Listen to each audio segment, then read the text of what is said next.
tidak ada nabi kecuali di antara ibadahnya itu jalan-jalan. Fasiru fil ardi. Sehingga semua nabi itu mesti pernah melakukan perjalanan internasional. Rasulullah Muhammad SAW pernah jalan-jalan sampai ke Syam, padahal beliau orang Mekah. Nabi Ibrahim yang orang Syam pernah perjalanan sampai ke Mekah. Karena di antara kearifan itu ya dimulai dari apa? Jalan-jalan tadi. Kamu ngerti orang yang macam-macam. Makanya di antara kebaikan umatku kata Nabi itu siyaha fil ard, sering berkelana. Tapi tentu untuk mengambil pelajaran. Atta ibunal abidunal hamidun saihun. Nah, agama mensupport itu.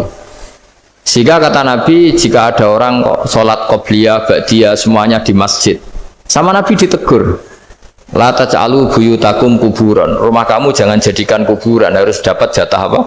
Sholat. Kata ulama, kalau ada orang sering sholat di satu titik, itu ditegur, kamu harus ganti titik yang lain supaya saksi bahwa kamu di bumi sholat itu banyak. Jadi kita ya punya nilai positif juga tentang apa? Karena kita sering siyaha, kalau bahasa Arabnya itu sering keluyuran, saksi kita kebaikan juga banyak. Tapi pesan saya paling pokok tadi ya, jadikan komunitas kebaikan itu punya nilai jual. Syukur-syukur fid dunya hasanah wa fil akhirati hasanah. Ya kita bersyukurlah di Indonesia itu. Saya masih ingat kecil saya itu ya sekitar saya umur 15-14 tahun. Setiap mau pergi itu pesannya orang-orang yang sering pergi itu jangan masuk terminal jam ini di perapatan ini, karena yang namanya preman itu dulu dominan. Sekarang buat sampai jam 2 ada orang pakai jilbab, kadang ya orang pakai peci, yang nggak pakai peci pun ke musola sholat terus.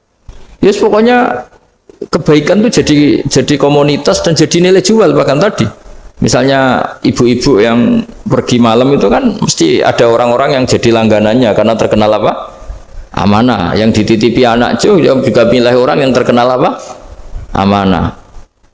Nah, nilai amanah ini harus kita jaga terus supaya kamu ya bisa bekerja, orang lain juga nyaman karena amanah tadi, Allah juga senang karena amanah itu perintahnya Allah Subhanahu wa ta'ala. Dan Indonesia harus menuju ke sana. Pemimpin juga harus gitu. Pemimpin bawaannya amanah, bawaannya apa, yang memilih dia juga senang karena nggak malu lah. Tapi kalau kita milih ternyata kita pilih tahu-tahu ditangkap KPK kan ya malu gitu. Dulu kita kampanye mati-matian, ternyata dia ditangkap KPK. Tapi kalau dia amanah kan ya seneng. Sama kalau tukang Grab ketangkap satu karena penodaan atau karena pengkhianatan, yang malu juga semua. Karena kadang-kadang nanti digeneralisir seakan-akan semuanya seperti itu. Tapi dengan reputasi panjang, nggak pernah terjadi apa-apa dalam Grab kan otomatis lainnya juga terangkat. Nah, ini yang dimaksud wa'tamiru bainakum bima'ruf. Jadikan kebaikan itu urusan bersama.